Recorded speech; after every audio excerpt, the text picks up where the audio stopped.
अस्सलामुअलैकुम दोस्तों, मेरा नाम है यासिर इरफान काजी और आप देख रहे हैं मेरा यूट्यूब चैनल। दोस्तों, विंडो 10 और 11 के टिप्स एंड ट्रिक्स की सीरीज़ के एक और वीडियो के साथ मैं हाजिर हूँ। जब भी हम नई विंडो इंस्टॉल करते हैं तो हमारे डेस्कटॉप स्क्रीन के ऊपर सिर्फ एक आइकन शो हो रहा होता है जिसका नाम होता है रीसाइकल बिन। तो बहुत सारे लोग परेशान हो जाते हैं कि ये बाकी आइकन्स को डेस्कटॉप पे अपीयर करने का तरीकाकार क्या है। तो आज के ट्रिक में हम ये सीखेंगे कि जब हम नई विंडो इंस्टॉल करते हैं तो डेस्कटॉप पे सिर्फ रीसाइकल बिन के साथ बाकी रेगुलर आइकन्स जैसे this PC, documents, control panel, settings, इस तरह के डिफरेंट आइकन्स को शो करने का, अपीयर करने का permanent without shortcut permanent appear करने का तरीकाकार क्या है। तो चलिए चलते हैं स्क्रीन की जानिब और सीखते हैं आज का ट्रिक। तो दोस्तों, हम आ गए हैं अपनी डेस्कटॉप स्क्रीन पर। सबसे पहले हम स्टार्ट मेन्यू पे क्लिक करेंगे। स्टार्ट मेन्यू में जाके हमने सेटिंग्स पे क्लिक करना है। सेटिंग्स पे क्लिक करने के बाद हम पर्सनलाइजेशन में जाएंगे।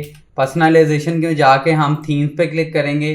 थीम्स में क्लिक करके एक तो यहाँ से आप डिफरेंट किस्म के थीम्स भी सिलेक्ट कर सकते हैं, लेकिन हमारे आज के वीडियो का ये टॉपिक नहीं है। तो हम यहाँ पे देखेंगे डेस्कटॉप आइकॉन सेटिंग।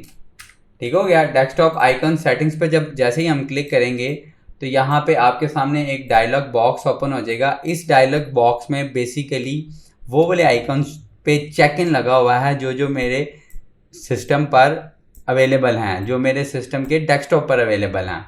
ठीक हो गया।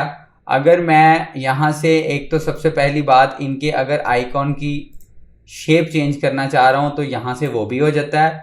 जस्ट लाइक कि अगर मैं दिस पीसी के आइकन इसका रेगुलर ट्रेडिशनल आइकन से चेंज करके ये वाला रखना चाह रहा हूँ, इसको मैं ओके करके अप्लाई करूँगा तो ये आप देख सकते हैं कि दिस पीसी का आइकन चेंज हो चुका है।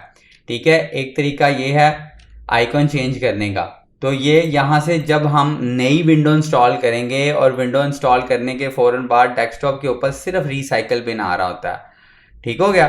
तो रीसाइकल और बाकी अक्सर दोस्त परेशान हो जाते हैं कि अब बाकी आइकन्स जो हैं वो डेस्कटॉप पे कैसे लाने हैं। तो उनका तरीकाकार ये है कि हमने डेस्कटॉप आइकन सेटिंग्स में जाना है और यहाँ से जो आइकन आपको चाहिए वो आपने चेक इन कर लेना है। जैसे ये दो मैंने अनचेक किए हैं तो इसको मैंने अप्लाई किया तो आप देखें कंट्रोल पैनल का आइकन जो है वो मेरे सिस्टम से हट चुका है। तो आई होप कि आज का वीडियो भी आपको पसंद आया होगा और आपकी नॉलेज में वैल्यू एडिशन हुआ होगा। अगर आपको आज का वीडियो पसंद आया तो प्लीज़ मेरे चैनल को सब्सक्राइब ज़रूर कीजिएगा, क्योंकि इस तरह के बहुत सारे डेली बेसिस पे टिप्स एंड ट्रिक्स मैं डेली अपलोड करता रहता हूँ चैनल पे। और वीडियो को अपने दोस्तों के साथ शेयर और लाइक ज़रूर कीजिएगा। Thank you so much.